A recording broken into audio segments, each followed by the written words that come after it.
ఒకప్పటి హీరోయిన్ రాశికి క్షమాపణలు చెప్పారు యాంకర్ అనసూయ. ఒక కార్యక్రమంలో భాగంగా రాశి గారి ఫలాలు అంటూ ద్వంద్వార్థం వచ్చేలాగా అనసూయ మాట్లాడినటువంటి మాటలకు గాను రాశి గారిని ఉద్దేశించి క్షమాపణలు చెప్పడంతో ఆ వివాదం సద్దుమణిగేలాగైతే కనపడుతోంది. అయితే ఇప్పుడు ఈ వివాదంలోకి ఆది పేరు కూడా కొత్తగా చేరింది. దానికి కారణం ఏంటి, అసలు ఏం జరుగుతుందనేది మనం పూర్తి స్థాయిలో విశ్లేషణ చేసుకుందాం. ప్రస్తుతం మనతో పాటున్నారు ప్రముఖ రాజకీయ విశ్లేషకులు, ప్రముఖ సీనియర్ జర్నలిస్ట్ దుర్గావడ్లమణి గారు. వారితో మాట్లాడదాం. మేడం నమస్తే. మేడం, ఒక కార్యక్రమంలో భాగంగా యాంకర్ అనసూయ ద్వంద్వార్థం వచ్చేలాగా రాశి గారి ఫలాలు అంటూ కొన్ని పదాలు మాట్లాడడం, ఆ తర్వాత రాశి గారి మనోభావాలు దెబ్బతినడంతో ఆవిడ ఒక వీడియో చేయడం, ఇప్పుడు తన తప్పు తను తెలుసుకున్నటువంటి అనసూయ క్షమాపణలు చెప్పడం, ఇవన్నీ చకచకా జరిగిపోయాయి. అయితే ఇప్పుడు ఈ ఎపిసోడ్లోకి హైపర్ ఆది పేరు కూడా వచ్చింది. ఏంటి, దీన్ని ఎలా చూడాలంటారు? అంటే నిన్న రాశి గారు ఒక వీడియో విడుదల చేశారు. మనం చూసాం రాశి ఎలా ఉన్నారు, ఎంత చక్కగా మాట్లాడారు, ఎంత పద్ధతిగా, ఎంత నిదానంగా ఆవిడ ఆ బాధని దాచుకుని మాట్లాడారు. ఆవిడ మనకే బాధ అనిపించింది.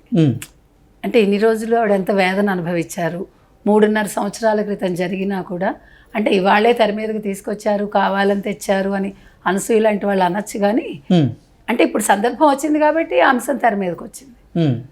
ఇప్పుడు అనసూయ ఏమన్నారు, అప్పుడు నాకు తెలుగు రానితనం ఏమిటి, తెలుగు రానితనంతోనే మీరు మొట్టమొదట యాంకర్గా తెలుగు ఛానల్కి ఎందుకు వచ్చారు? తెలుగు న్యూస్ యాంకర్గా వెళ్ళారు కదా, తెలుగు రాకుండా వెళ్తారా?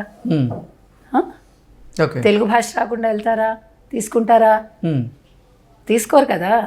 మీరు జబర్దస్త్కి ఎలా వచ్చారు? ఇప్పుడు రష్మికి తెలుగు రాదండి, తెలుగు నేర్చుకుంది, కానీ అరకొర తెలుగుతోటి మేనేజ్ చేస్తుంది. మీరు ఇక్కడ పుట్టి పెరిగారు కదా, మీకు తెలుగు రాకపోవడం ఏంటి? కాబట్టి నేను చెప్పేది ఏంటంటే, అదొక ఎస్కేప్ అవడం నాకు తెలుగు రానితనంతో. ఇప్పుడు సరుకు సామాన్లు అన్నారు శివాజీ. మరి ఇప్పుడు 3.5 సంవత్సరాల్లో మీ తెలుగు ఇంప్రూవ్ అయిపోయిందా? రాశివారి ఫలాలు అనేది ఎంత తప్పు.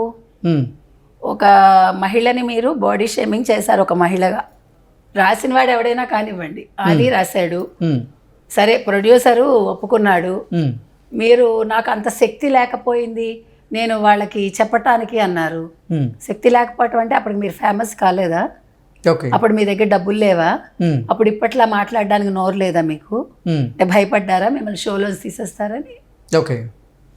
మీరేం చేసి ఉండాలి ఒక మహిళగా? మీకు అంత అర్థం కాకుండానే మీరు నవ్వారా? మీకు అర్థం కాకుండా మీరు నవ్వారా ఆ రోజు? నవ్వడంతో పాటుగా రాశి గారి ఫలాలు అంటూ ఈవిడే ఆ పదాన్ని ఉపయోగించారు.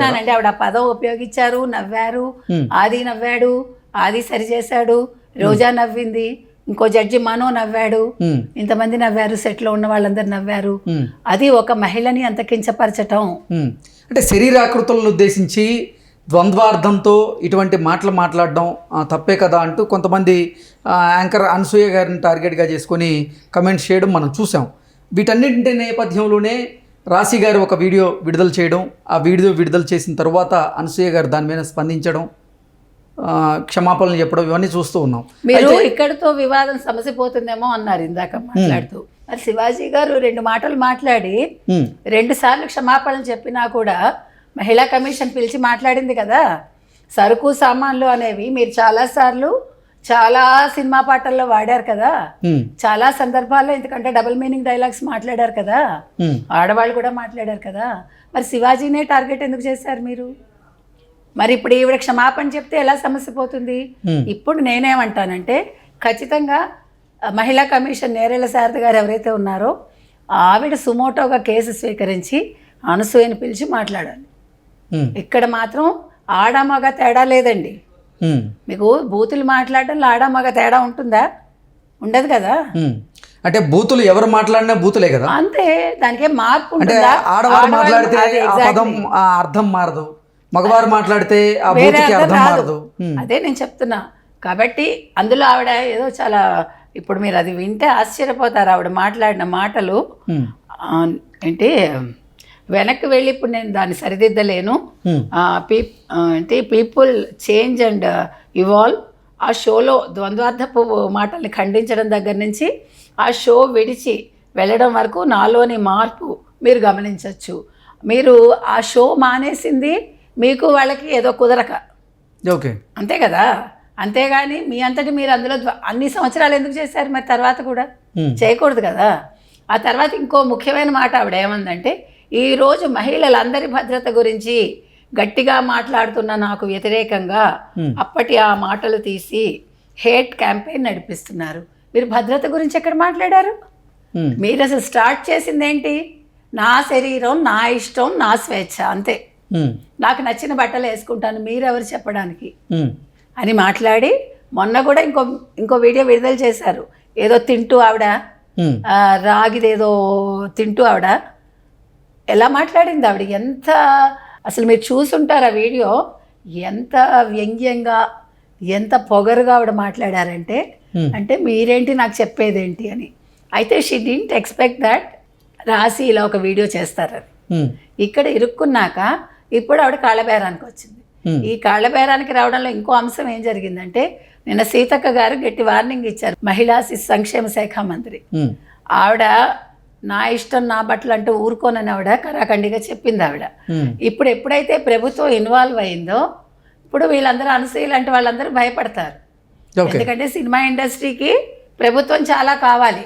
ఇప్పుడు నాగబాబు స్పందించాలి, ఆర్జీవి స్పందించాలి, ప్రకాష్ రాజ్ స్పందించాలి, రోజా స్పందించాలి, మనో స్పందించాలి, ఆది స్పందించాలి, ఇంకా ఎవరు ఇందులో ఇన్వాల్వ్ అయి ఉన్నారో అందరూ స్పందించాలి. ఇవన్నీ కూడా వదిలిపెట్టే అంశాలు కాదండి. మీరు మాట్లాడితే ఒకటి, ఎదురువాడు మాట్లాడితే ఒకటి కాదు. శివాజీని మీరందరూ ఎంత ఏడిపించి ఎంత హెరాస్ చేశారో అంతకంతా మీరు కూడా దాన్ని అనుభవించాలి కదా. ఒక సారీ చెప్పేశాను నేను, దీన్ని మీరు తీసేసుకోండి అంటే కుదరదు. మీరు మొత్తం అసలు నేను ఇంకోటి కూడా అంటున్నానండి, జబర్దస్త్ షోలో ఎంతమంది ఎన్ని ద్వంద్వార్థపు మాటలు మాట్లాడారో తీయండి అన్ని బయటికి. ఓకే, అది షో కావచ్చు, కానీ ఆడవాళ్ళు ఎంతమంది మాట్లాడారో కూడా తీయండి, తప్పులేదు. అందరికీ ఒకే రకంగా ఉండాలి, ఆడ మగ తేడా లేదు. ఆ షో ఆద్యంతం ద్వంద్వార్థాలతోనే సాగుతుంది అన్నట్లుగా చాలామంది కూడా షో నిర్వాహకుల మీద కూడా విపరీతంగా మండిపడుతూ ఉన్నారు. నేను అనేది అదే, మీరు బ్యాన్ చేయండి.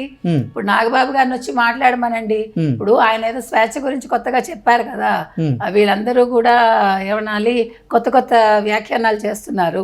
ఇప్పుడేమో భద్రత గురించి ఇవిడ మాట్లాడుతున్నాను, కొత్తగా భద్రత అనే పదం వాడింది. ఈ భద్రత ఎక్కడి నుంచి వచ్చిందో నాకు తెలియదు. భద్రత కోసమే ఈ గొడవలన్నీ వచ్చాయి. శివాజీ చెప్పింది కూడా ఆడవాళ్ళ భద్రత గురించి మాట్లాడాడు. ఆ భద్రత అంటేనే మీకు కోపం వచ్చింది, స్వేచ్ఛ అన్నారు మీరు. ఇవాళ మళ్ళీ మీ దాకా వచ్చేసరికి మీరు భద్రత అనే పదం అనసూయ వాడుతుంది. కాబట్టి ఇక్కడ ఈ డబుల్ స్టాండర్డ్స్ అనేది అనసూయ తెలుసుకోవాలి. ఆవిడ దీని మీద వివరణ ఇవ్వాలి. ఇప్పుడు యాంకర్ అనసూయ హీరోయిన్ రాశి గారికి క్షమాపణలు చెప్పడంతో అయినా ఈ వివాదం సమసిపోయేటువంటి అవకాశం ఉందంటారా, లేదంటే ఇది కొనసాగిద్ది అంటారా? ఏమండి, మీరు శివాజీకి మరి అంత ఇబ్బంది పెట్టారుగా, ఇంతమంది స్పందించారుగా, వాళ్ళందరినీ స్పందించమనండి. నేను అనేది ఏంటంటే, మీరు శివాజీని అంత ఇబ్బంది పెట్టి ఇంతమంది స్పందించారు కదా, వీళ్ళందరినీ వాళ్ళు స్పందించమనండి. అందరినీ మహిళా కమిషన్ దగ్గరికి వెళ్ళమనండి. మాట్లాడాక అప్పుడు ఈ వివాదానికి ఒక తెర వేయండి. ఇప్పుడు ఈ వివాదంలో హైపరాది వచ్చి చేరారు. హైపరాది పేరు బలంగా వినపడుతోంది. అసలు అనసూయ గారితో ఆ పదాలు పలికించింది హైపరాది అంటూ హైపరాది మీద టర్న్ అయింది ఈ టాపిక్ అంతా. దీన్ని ఎలా చూడాలంటారు? ఇక్కడ ఒక మాట అడుగుతానండి, జబర్దస్త్ షోలో ఆవిడకి అది ఫస్ట్ షోనా, మొట్టమొదటి ఎపిసోడా? కాదు కదా. అంతకుముందు ఎపిసోడ్స్ అన్ని చూడండి. కాబట్టి ఆవిడకి తెలియకేం మాట్లాడలేదు, తెలుగు రాక మాట్లాడలేదు, తెలుగు వచ్చు, ఆవిడకి తెలివి ఉంది, అన్నీ ఉన్నాయి. ఆవిడ ఒంటి మీద స్పృహ ఉండే మాట్లాడారు, ఆవిడ నవ్వారు. కాబట్టి ఇక్కడ ఆది అనే అతనిది ఎంత తప్పో, అనసూయది అంతే తప్పు, అనసూయది ఎంత తప్పో, రోజాది అంతే తప్పు, రోజాది అంతే తప్పు, మనోది అంతే తప్పు. ఇంకొకటి, ఈ హైపరాది అనే అతన్ని వదలక్కర్లా, అతన్ని కూడా సుమోటోగా కేసు స్వీకరించి మహిళా కమిషన్ పిలవాలి. ఎందుకంటే అతను అందరినీ బాడీ షేమింగ్ చేస్తాడు. మీరు చూసుకోండి అతని వీడియోస్ అన్నీ. అందుకని రాసిన వాడిది ఎంత తప్పో, చేసిన వాడిది అంతే తప్పు, చేసిన వాడిది ఎంత తప్పో, రాసిన వాడిది అంతే తప్పు. ఈ మొత్తం హోల్ ఎపిసోడ్లో అసలు ఇది ప్రొడ్యూస్ చేసిన వాళ్ళది కూడా తప్పు. ప్రజలు చూస్తున్నారు కదా అని మేము తీస్తున్నాం అనకండి. మీరు తీస్తున్నారు కాబట్టి ప్రజలు చూస్తున్నారు, మీరు తీయకపోతే వాళ్ళు చూడరు. మీకు రేటింగ్ ముఖ్యం, డబ్బులు ముఖ్యం, అది కాదు. అందుకని ఈవిడ భద్రత అనే ఒక కొత్త పదాన్ని వాడి వాళ్ళ ఎస్కేప్ అవ్వాలని చూస్తుంది. సో నేను సీతక్క గారిని కూడా రిక్వెస్ట్ చేస్తున్నాను, మేడం మీరు ఇన్వాల్వ్ అవ్వండి ఇష్యూలో యాజ్ ఎ మినిస్టర్. మీరు దీనికి మాత్రం ప్రతి ఒక్కళ్ళకి శిక్ష పడేలా చేయండి ఓకే అని చెప్తున్నా. ఓకే అండి, థ్యాంక్ యూ సో మచ్.